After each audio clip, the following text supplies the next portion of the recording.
কারা রোজা ভাঙতে পারবে? এক নাম্বার নাবালক শিশু, যেটা বলুন কে?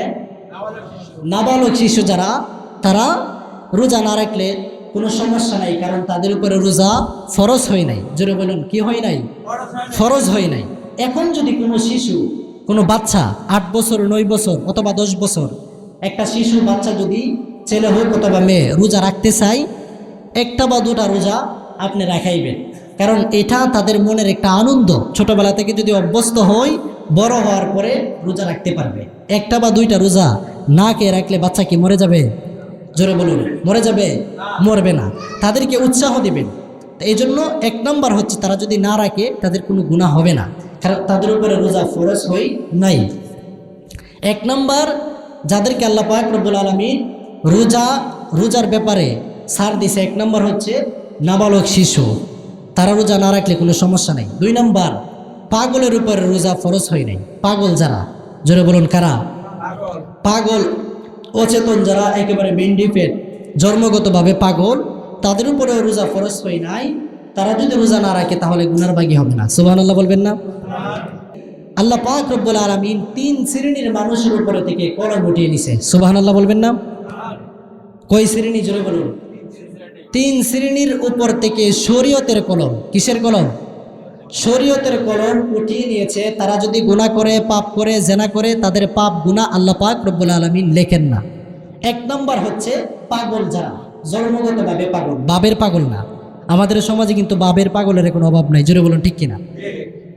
অনেকে আছে ভাব ধরে ভিক্ষা করে, একেবারে শরীর সুস্থ, দেখবেন হাত পা বাঁকা করে, বেশিরভাগ শহর অঞ্চলে দেখবেন স্টেশন এমনভাবে ভাব ধরে কালিমালি মাইখা হাত পা বেঁকা করে গিয়ে ভিক্ষা করতেছে, মানে পাগল বোঝা যাইতেছে সে পাগল। এজন্য ভাবের পাগল না, যে ব্যক্তি আসলেই পাগল ওই ব্যক্তির উপর থেকে আল্লাহ পাক রব্বুল আলামিন শরীয়তের কলম উঠিয়ে নিয়েছে। সুবহানাল্লাহ। 2 নাম্বার হচ্ছে, যদি কোনো মানুষ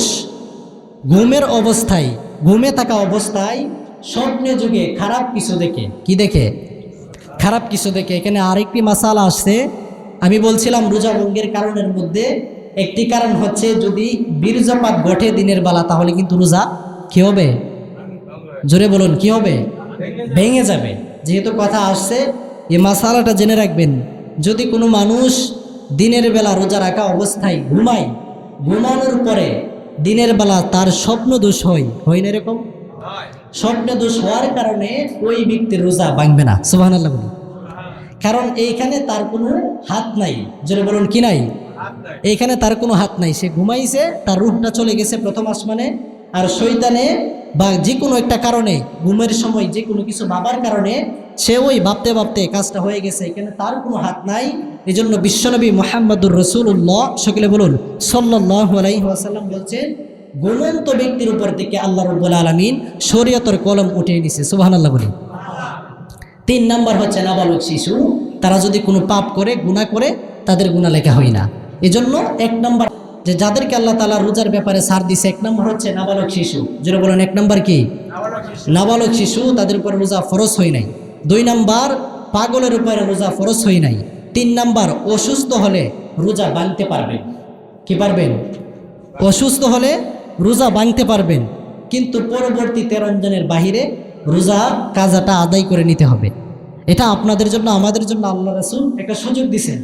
এখন একজন ব্যক্তি এমন অসুস্থ, সে রোজা যদি না ভাঙে মরে যাওয়ার সম্ভাবনা আছে, ওই ব্যক্তি রোজা ভাঙতে পারবে। 4 নাম্বার মুসাফির অবস্থায় রোজা ভাঙতে পারবে। কি অবস্থায়? জোরে বলতে হবে, কি অবস্থায়? মুসাফির। কথা বুঝেন না? জবাব দিবেন। মুসাফির অবস্থায় রোজা ভাঙতে পারবে। ন্যূনতম 48 মাইল হইতে হইব। কই মাইল? 48 মাইল জায়গা হইতে হবে। এখন যদি এখান থেকে করিমগঞ্জ যায় বলেন যে আমি তো মুসাফির, রোজা ভেঙে ফেলবো, হইব? নিয়ামতপুর যাওয়ার পরে যদি বলেন আমি মুসাফির, রোজা ভেঙে ফেলবো, হইব না। Minimum 48 mile. আর যদি আপনি একবারে ক্লান্ত হয়ে যান, অনেকে আছে মুসাফির যারা, তাদের উপরে তো এই রোজার ব্যাপারে ছাড় দেওয়া হয়েছে। অনেকে দেখবেন কষ্ট করে হলেও মুসাফির এখান থেকে ঢাকা যাওয়ার উদ্দেশ্যে রওনা দিছে, রোজাটা রেখে দিছে, ওইটাতে বেশি সওয়াব হবে। সুবহানাল্লাহ বলি। এজন্য 4 নাম্বার মুসাফির অবস্থায় রোজা ভাঙতে পারবেন। ন্যূনতম 48 মাইল, 48 কিলো হইতে হইব। আবার পরবর্তীতে রমজানের বাহিরে রোজাটা রেখে দিতে হবে, কাইজাটা পূরণ করতে হবে। 5 নাম্বার, খুবই বয়োবৃদ্ধ মানুষ ভাঙতে পারবে। একেবারে 100 প্লাস 120 110 বছরের মানুষ আছে না? জোরে বলুন, আছে কিনা? তাদেরকে কিছু বললেও বুঝে না, কাউকে চিনে না, সে কিছুই বুঝে না। এরকম বয়োবৃদ্ধ লোক, বয়োবৃদ্ধ পুরুষ অথবা মহিলা যারা আছে তারা রোজা ভাঙতে পারবে। একেবারে বয়োবৃদ্ধ অসুস্থ ব্যক্তি তারা রোজা মনে করেন ভাঙতে পারবে। আরেকটা বিষয় হচ্ছে এখানে, যদি তারা রোজা ভাঙে, মনে করেন আমার আব্বু অথবা আপনার আব্বু, আপনার মা, একজন আত্মীয় স্বজন একেবারেই বয়োবৃদ্ধ, একেবারে বুড়ো হয়ে গেছে, সে কোনো কিছু বোঝে না, রোজার কি, মানুষ কে কি কাউকেই চিনে না, এমন মানুষ অনেকেই আছে। জোরে বলুন ঠিক কিনা? তাদের রোজাতে রাখে না, তাদের বিনিময়টা আপনি ফিদিয়া দিয়ে আদায় করবেন। কি দিয়ে? জোরে বলুন। ফিদিয়া। এটা ফেতরা না, এটাকে বলে ফিদিয়া। ফিদিয়া দিয়ে আদায় করবেন। ফিদিয়া হচ্ছে প্রত্যেকটি রোজার জন্য 2 বেলা করে একজন মিসকিনকে খাওয়ানো। জোরে বলুন, প্রত্যেকটি রোজার জন্য কয় বেলা? 2 বেলা করে একজন মিসকিনকে খাওয়ানো। এখন রমজানের রোজা কয়টি? 30টি রোজা। যদি কোনো মানুষ অসুস্থতার কারণে আপনার ফ্যামিলির মধ্যে রাখতে না পারে, ওই ব্যক্তির পক্ষ থেকে আপনি ফিদিয়া দিবেন একজন মিসকিনকে। সে একটা রোজার জন্য 2 বেলা তাকে খাবার খাওয়াবেন। যদি খাবার না খাওয়াইতে পারেন, সম পরিমাণ টাকা আপনি হিসাব করে যোগ করে, যেমন 30 দিনে যদি আপনি 2 বেলা করে খাবার খাওয়ান, 60 বেলা হয়। জোরে বলুন, কয় বেলা হয়? 60 বেলা হয়।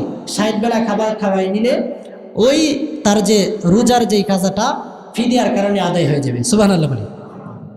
6 নাম্বার হচ্ছে, কোনো মানুষ যদি এমন কাজ করে যে রোজা রাখলে মরে যাওয়ার সম্ভাবনা আছে। যেটা বলুন, কি যাওয়ার সম্ভাবনা আছে? মরে যাওয়ার সম্ভাবনা। যেমন মনে করেন বর্তমানে আমাদের দেশের অনেক প্রবাসী ভাই আছে, বাহিরে থাকে। জোরে বলুন ঠিক কিনা? বিদেশের বাড়িতে থাকে, মরুভূমির মধ্যে কাজ করে। কিসের মধ্যে? মরুভূমি, মানে বালির উপরে কাজ করে। ওইখানে পানির কোনো ব্যবস্থা নাই, এমন গরম, এমন উত্তপ্ত, উপরে গরম নিচে গরম। গরমের কারণে সে দেখা যাচ্ছে এই রোজা রাখার কারণে, উপবাস থাকার কারণে মরে যাবে। ওই সময় সে রোজা ভাঙতে পারবে, কিন্তু পরবর্তীতে সুযোগ করে রোজাটা আদায় করে নিতে হবে। সুবহানাল্লাহ বলি। 7 নাম্বার, গর্ভবতী নারী রোজা ভাঙতে পারবে। জোরে বলুন, কি নারী? গর্ভবতী নারী রোজা ভাঙতে পারবে। যদি কোনো ডাক্তার গর্ভবতী মা এবং মহিলাকে বলে যে আপনি রোজা রাখার কারণে আপনার পেটের বাচ্চার ক্ষতি হবে, তাহলে ওই গর্ভবতী মহিলা সে রোজা ভাঙতে পারবে, কিন্তু পরবর্তীতে রমজানের বাইরে বাচ্চা হওয়ার পরে, সুস্থ হওয়ার পরে রোজাটা, কাজটা আদায় করে নিতে হবে। 8 নাম্বার, বাচ্চাকে দুধ খাওয়াচ্ছে এমন মা, এমন বোন যারা আছে, তারাও রোজা ভাঙতে পারবে। যদি ডাক্তার বলে আপনি রোজা রাখার কারণে, না খেয়ে থাকার কারণে বুকে দুধ আসবে না, বাচ্চাকে খাওয়াইতে পারবেন না, ওই রকম মহিলা রোজা ভাঙতে পারবে। সুবহানাল্লাহ বলি। 9 নাম্বার, পিরিয়ড অবস্থায় মেয়েদের, মহিলাদের মাসিক যে সমস্যাটা হয়, ওই পিরিয়ড অবস্থায় সে রোজা ভেঙে নিতে হবে, রোজা ভাঙবে। যদি বলুন, কি করবে? রোজা ভাঙবে পিরিয়ড অবস্থায়। এটা একটা মনে করেন আল্লাহর হাবিব সাল্লাল্লাহু আলাইহি সাল্লামের যেই স্ত্রীরা ছিল তাদেরও হয়তো, এটা আল্লাহ তাআলার পক্ষ থেকে একটা নিয়ামত। সুবহানাল্লাহ বলি। এটা প্রাকৃতিক একটা বিষয়। এজন্য রমজান মাসের মধ্যে যদি পিরিয়ড হয়, ওই অবস্থায় মা এবং মহিলারা যারা আছে রোজা ভাঙতে পারবে। ওই সময় কিন্তু নামাজও তাদের উপরে ছাড় দেওয়া হয়েছে। জোরে বলুন ঠিক কিনা? নামাজ কি পড়া লাগে? এই টাইমটা কি নামাজ পড়ে? নামাজ পড়লে নামাজ হবে না, তাদের উপরে নামাজ আল্লাহ পাক রব্বুল আলামিন ছাড় দিয়ে দিছে, কিন্তু এই নামাজটা পরবর্তীতে পড়া লাগে না। আর রোজার ব্যাপারটা হচ্ছে এমন, এই অবস্থায় রোজা ভাঙবে, পরবর্তীতে রোজা আদায় করে নিতে হবে। জোরে বলুন ঠিক কিনা? এজন্য রোজা পিরিয়ড অবস্থায় যতগুলো ভাঙা হবে, পিরিয়ড শেষ হইলে রমজানের পরে রোজাটা আবার রাখতে হবে। 10 নাম্বার, বাচ্চা হওয়ার পর যে পিরিয়ডটা হয়, অনেকের 40 দিন 30 দিন এরকম হয় কিনা? জোরে বলুন। বেবি হওয়ার পরে এই যে নাপাকিটা হয়, এই অবস্থায় রোজা রাখতে পারবে না, রোজা ভেঙে নেবে, কিন্তু পরবর্তীতে রোজাগুলা আদায় করে নিতে হবে।